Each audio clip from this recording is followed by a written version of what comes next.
Welcome to Salem சமையல். இன்னைக்கு காடை கிரேவி எப்படி பண்ணுறதுன்னு பார்க்கலாம்.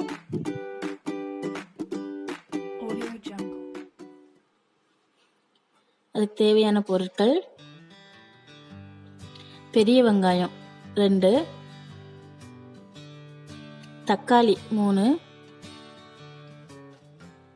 இஞ்சி துண்டு 2, வெள்ளைப்பூண்டு ஒரு 10-15 பல்லு, மிளகு 2 ஸ்பூனு, மிளகாய்த்தூள் 2 ஸ்பூனு, மஞ்சத்தூள் 2 ஸ்பூன், உப்பு தேவையான அளவு, கறிவேப்பிலை, கொத்தமல்லி, காடை. நான் 4 காடை எடுத்து வச்சிருக்கேன். இப்போ பெரிய வெங்காயம், இஞ்சி, பூண்டு, பெப்பரு, தக்காளி எல்லாம் ஒரு மிக்சியில் போட்டு நல்லா பேஸ்ட் பண்ணி வச்சுக்கோங்க இந்த மாதிரி. அப்புறமா கடாயில் எண்ணெய் ஊற்றி கடுகு போட்டுக்கோங்க. கடுகு பொரிஞ்சதுக்கு அப்புறமா கறிவேப்பிலை போடுங்க. அப்புறமா நம்ம பேஸ்ட் பண்ணி வச்சுருக்கோம் இல்லையா, இஞ்சி, பூண்டு, தக்காளி, பெரிய வெங்காயம், பெப்பர் எல்லாத்தையும் பேஸ்ட் பண்ணி வச்சுருக்கதை எல்லாம் மொத்தமாக போட்டு நல்லா வதக்குங்க. அது கொஞ்சம் நேரம் எண்ணெயிலே வதங்கட்டும்.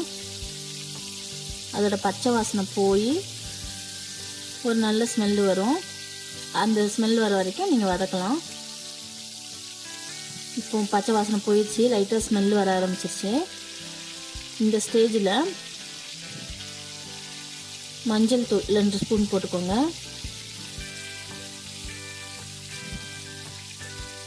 மிளகாய்த்தூள் 2 ஸ்பூன் போட்டுக்கோங்க.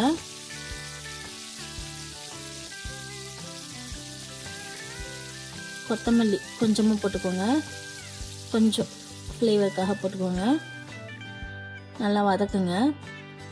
இப்போ அந்த மசாலாவோட பச்சை வாசனை போகணும், அது வரைக்கும் வதக்குங்க. இப்போ பச்சை வாசனை எல்லாம் போய் கொஞ்சம் நல்லா இருக்குது. இப்போ வந்து உப்பு போடுங்க, 2 ஸ்பூன் உப்பு போடுங்க. மசாலாவில் உப்பு செய்கிறதுக்காக போடுறோம், அப்புறம் தேவைன்னா நீங்கள் தனியாக போட்டுக்கலாம். இப்போ நம்ம கிரேவி இது ரெடி ஆயிடுச்சு. இப்போ இந்த ஸ்டேஜில் காடை போடணும். நீங்கள் வேணால் 2ஆக கட் பண்ணி போடலாம். நான் முழுசாகவே போடுறேன். காடையை போட்டுட்டு நல்லா அந்த கிரேவியோட மிக்ஸ் பண்ணுங்கள். கிரேவி எல்லா கடையிலையும் நல்லா சேர்ற மாதிரி மிக்ஸ் பண்ணுங்க. இந்த பாருங்க, இப்படி மிக்ஸ் பண்ணணும்.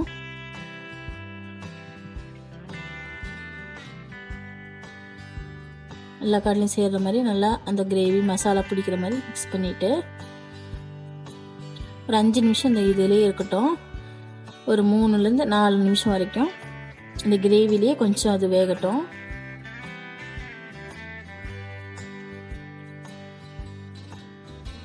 இப்போ 4 நிமிஷம் ஆயிருக்கு. இப்போ பாருங்கள், கிரேவி ஓரளவுக்கு இதாகி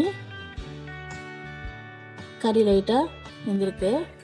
இந்த ஸ்டேஜில் ஒரு கிளாஸ் தண்ணி, 1-1 1/4 கிளாஸ் வரைக்கும் தண்ணி ஊற்றலாம். தண்ணி ஊற்றிட்டு நல்லா கிளறிட்டு இப்போ நீங்கள் உப்பு செக் பண்ணிக்கோங்க. தேவையான உப்பு போட்டுக்கலாம்.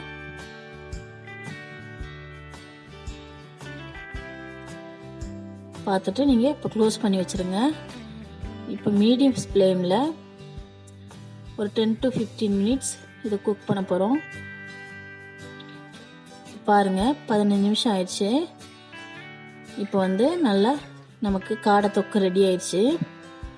இப்போ மேலே கொத்தமல்லி கொஞ்சம் தூவிட்டு அதை நல்லா மிக்ஸ் பண்ணிடுங்க.